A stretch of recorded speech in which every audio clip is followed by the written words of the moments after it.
Loan agreement थेट शेवटच्या पानावर उघडून फक्त सही करताय का? थांबा.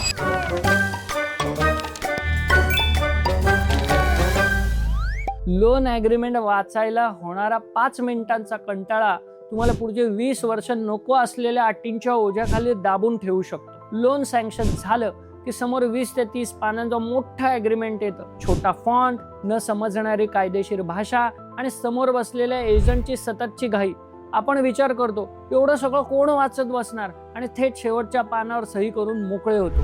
पण लक्षात ठेवा, त्या एका सहीमुळे तुम्ही फक्त तुमचं EMI देण्याचं मान्य करत नाहीये, तर तुम्ही बँकेच्या अशा सर्व अटी कायदेशीररित्या मान्य करत आहात ज्या तुम्ही वाचलेल्याही नाहीत.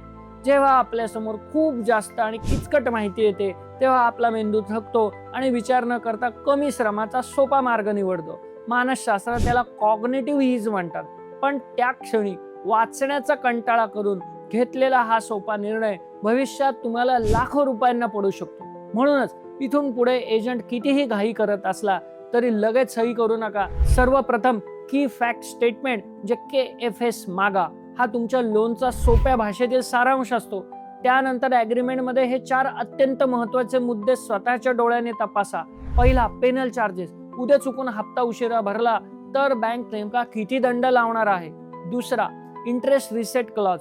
फ्लोटिंग रेट वाढल्यास तुमचा EMI वाढणार की कर्जाचा कालावधी वाढणार, हे काय लिहिलंय ते वाचा. तिसरा, इन्शुरन्स आणि इतर चार्जेस. तुम्हाला न विचारता एखादा इन्शुरन्स किंवा छुपे चार्जेस जोडलेत का, त्यासाठी तुमची स्पष्ट संमती घेतली आहे का.